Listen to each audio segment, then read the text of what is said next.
Estimados estudiantes de Teoría e Historia del Urbanismo y de la Planificación Urbana 1, PL 1121, esta audioclase tiene por objetivo explicarles cómo vamos a hacer el trabajo a distancia.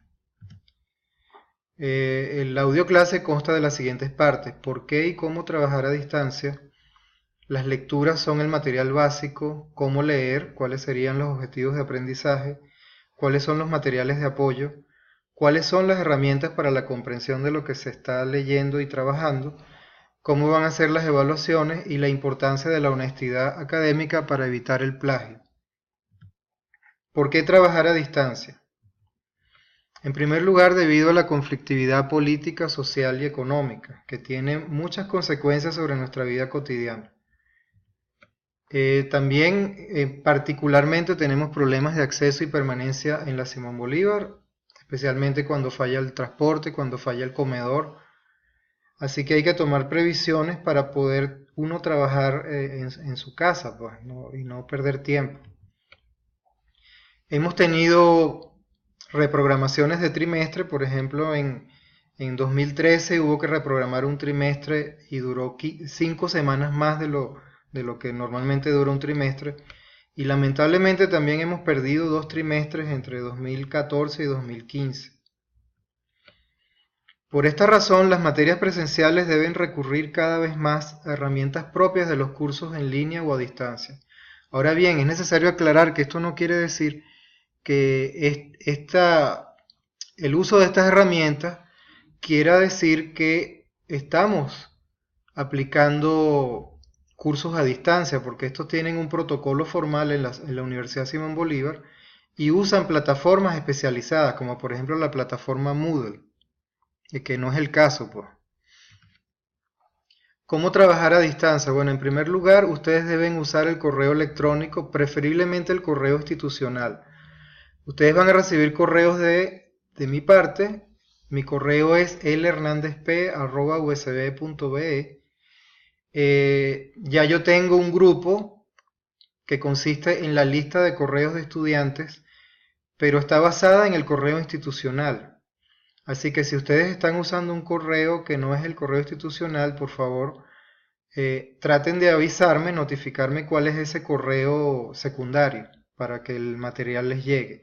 Y en lo posible les animo a que activen y usen el correo institucional porque tiene muchas ventajas, entre ellas que tiene más capacidad de memoria y que les llegan las notas al final de cada curso.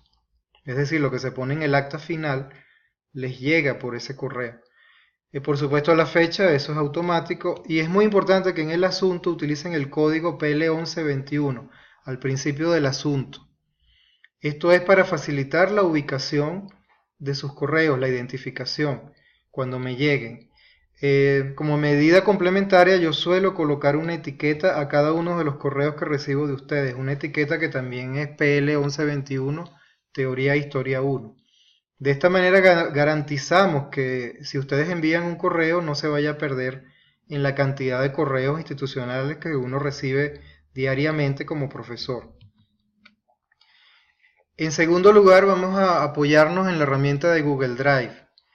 Esta herramienta está asociada a su correo institucional, o sea, cuando ustedes abren el correo, hay una pestaña donde pueden abrir el Google Drive. En la unidad de Google Drive van a tener la carpeta principal a la cual tienen acceso, que se llama Teoría e Historia 1. Allí van a tener carpetas secundarias, por ejemplo las lecturas que están en formato PDF, las presentaciones del profesor que se van subiendo a medida que se van dictando, los materiales de apoyo y el programa de la asignatura. Eventualmente podemos ir abriendo carpetas para que ustedes suban sus asignaciones o sus presentaciones, sus trabajos.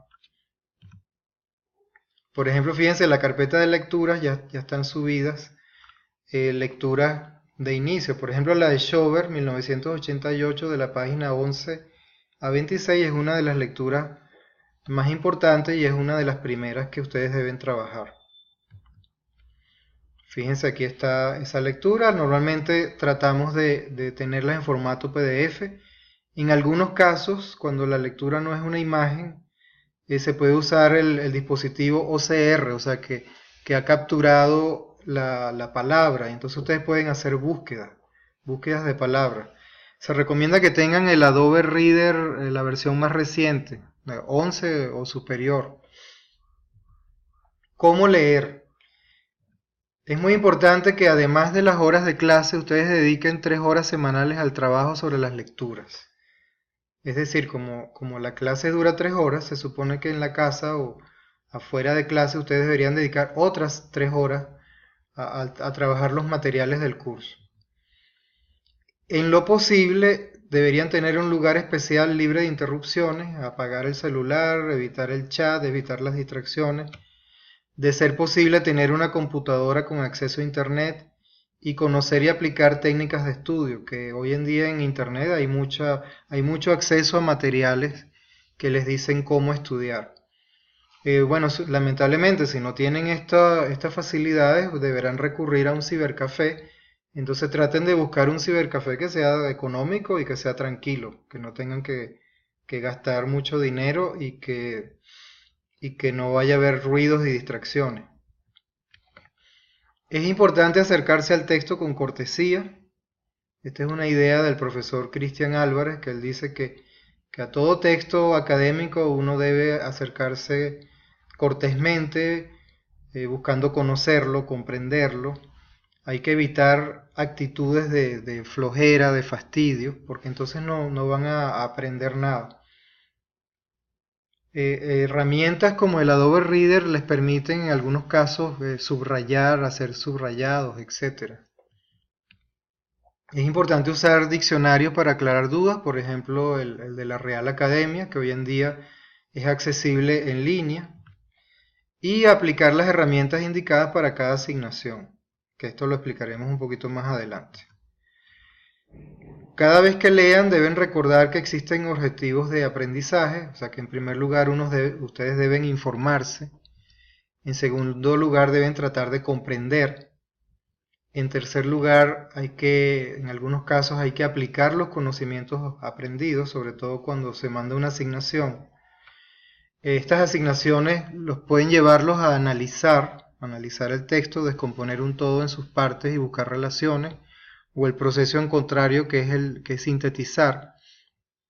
Y por último, la habilidad más compleja, que sería evaluar, pues que es tomar posición crítica ante lo que han leído e incluso poder tomar decisiones.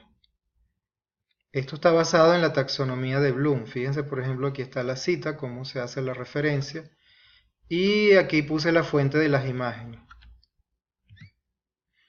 El diccionario de la Real Academia lo tienen disponible en línea y pueden hacer consultas, sobre todo aquellas palabras que sean desconocidas, que ustedes no manejan o que tienen dudas. Hay que ser lo suficientemente humilde para reconocer esto y entonces hacer la búsqueda en el diccionario, porque esto es algo que les va a ayudar a comprender mejor la lectura. También van a tener en Drive una carpeta con materiales de apoyo. Por ejemplo, un documento que yo preparé que se llama la Clínica de Citas y Referencias, que esto los va a ayudar a conocer, a iniciarse en cómo se citan y cómo se hacen referencias. En cuanto a las herramientas para la comprensión, es decir, para comprender las lecturas que estamos haciendo, utilizamos varias en el curso, entre ellas el mapa conceptual, la elaboración de esquema de ideas principales y secundarias, la elaboración de tablas comparativas de autores y aspectos, es decir, cuando 2 o 3 autores hablan de los mismos aspectos, pero entonces a través de una tabla es más fácil identificar la posición de cada uno de esos autores, el resumen analítico, el resumen crítico, el resumen ideográfico y el ensayo, que ya es un poco más complejo. También la preparación de presentaciones en equipo es algo que ayuda a comprender lo que se ha leído, lo que se ha trabajado, porque cuando hay la intención de explicar algo, entonces uno lo comprende mejor. Todas estas herramientas serán explicadas en el futuro. En cuanto a las evaluaciones a distancia, ustedes deben realizar esas asignaciones con base en las instrucciones que se le enviarán por correo. Estas asignaciones se basan en las herramientas de comprensión que se explicó en la lámina anterior. Por ejemplo, una asignación podría ser elaborar un mapa conceptual sobre la lectura de Schober, o hacer un esquema o una tabla comparativa, o hacer un resumen analítico o crítico, responder un cuestionario, etc. En cuanto a las entregas, hay tres posibilidades: subir a Drive, enviarla por correo, o si no pueden hacerlo de esta manera, también podrían imprimir la asignación y entregarla en físico en el departamento de planificación urbana, que está en el edificio MEU, piso 1, y dejarla en mi casillero. Allí pueden ser orientados por la licenciada Indira Vázquez, que es la asistente del departamento. Deben identificar las actividades, las asignaciones. El código A se refiere a que es una asignación, y después viene un número que señala el número de asignación, la inicial del nombre y el apellido, todos juntos, más la extensión del software en el cual han hecho la asignación. Por ejemplo, A1 significaría que es actividad 1, hecha por Carla Martínez en Word, y esto, por ejemplo, A2 es una actividad hecha por Pedro Mogollón en Excel. En el caso de que sea posible, también realizaremos evaluaciones presenciales. Estas consisten en una evaluación apreciativa permanente. Tiene que ver con asistencia y participación en clases, apoyo al profesor y a los compañeros. Fomentamos la cooperación y no la competencia. Y esto puede valer entre 10 y 15%. A veces se puede hacer un examen parcial basado en autoevaluación, que tiene un valor normalmente de 25%. Presentaciones en equipos y, de ser posible, un debate grupal. Es una actividad grupal el debate. Finalmente, es muy importante destacar la honestidad académica. En primer lugar, evitar copiar y pegar textos de otros. Hoy en día es muy fácil uno darse cuenta de cuando el alumno está copiando y pegando, cuando no está redactando algo con sus propias palabras, sino que está plagiando textos de otros.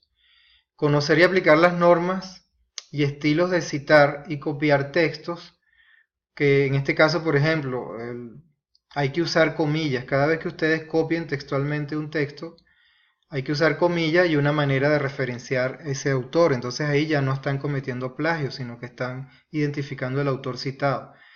En los materiales de apoyo van a encontrar las normas USB, y van a encontrar en mi documento de clínicas y referencias cómo es el estilo de las normas APA, por ejemplo.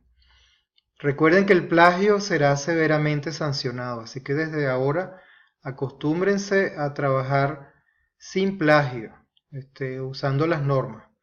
Bueno, buena suerte con este inicio de la asignatura.